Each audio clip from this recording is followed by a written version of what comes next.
गुजरात के दाहोद में film special 26 जैसी ठगी का सनसनीखेज मामला सामने आया है। गोधरा रोड पर आरोपियों ने उत्कर्ष स्मॉल फाइनेंस बैंक के नाम से नकली बैंक कार्यालय तैयार कर ज्वेलर्स से 28.60 लाख रुपए की ठगी को अंजाम दिया।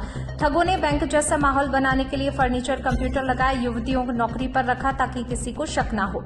रथ यात्रा में सोनादान करने का झांसा देकर महावीर ज्वेलर्स के व्यापारी को 200 ग्राम सोने के बिस्किट लेकर बुलाया। भुगतान के बहाने आरोपी पीछे के दरवाजे से सोना लेकर फरार हो गए। मामले की शिकायत दाहोद ए डिवीजन पुलिस थाने में दर्ज होने के बाद एलसीबी पुलिस ने सर्वेलांस और ह्यूमन इंटेलिजेंस की मदद से राजस्थान बॉर्डर के पास से तीनों आरोपियों को गिरफ्तार कर लिया।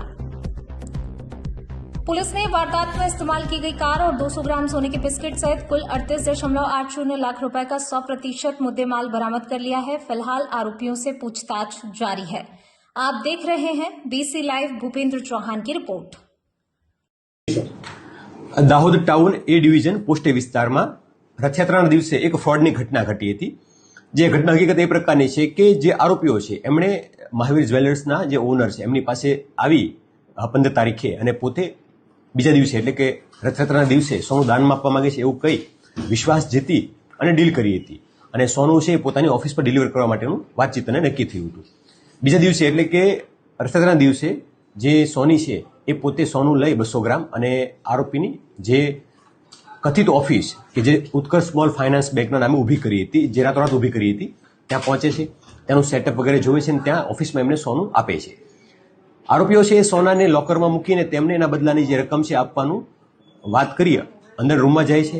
થોડી વાર બાદ એક બેગ આપે છે બહાર કે આમાં અડધા પૈસા છે, બાકીના પૈસા હું આપું છું એમ કે ફરી અંદર જાય છે અને એ જે લોકર રૂમ હતો એની પાછળ એક એમણે દરવાજો બનાવ્યો હતો। એક ખાનગી દરવાજાનો ઉપયોગ કરી અને આરોપી ફરાર થઈ જાય છે અને કોઈ પણ પ્રકારના પૈસા આપતા નથી। આ ઘટનાની ગંભીરતાને ધ્યાનમાં રાખી દાહોદ જિલ્લા પોલીસ વડા રેવરાસિંહ જાડેજા સાહેબના માર્ગદર્શન હેઠળ લોકલ ક્રાઇમ બ્રાન્ચની વિવિધ ટીમો ફિલ્ડમાં હતી, જેમાં પીએસડીવીએમ ઢોલ, પીએસઆઈ શ્રી પરમાર, પીએસઆઈ શ્રી માળી, પીએસઆઈ રાઠવા અને વિવિધ માણસોની અલગ અલગ ટીમો બનાવી અમે ફિલ્ડમાં કામ કરતા હતા। CCTV surveillance, technical analysis, human intelligence, database અને આ પ્રકારની એમો ધરાવતા આરોપીને ચેક કરવા વિવિધ પદ્ધતિઓ દ્વારા પોલીસે ઊંડાણપૂર્વક તપાસ કરી હતી।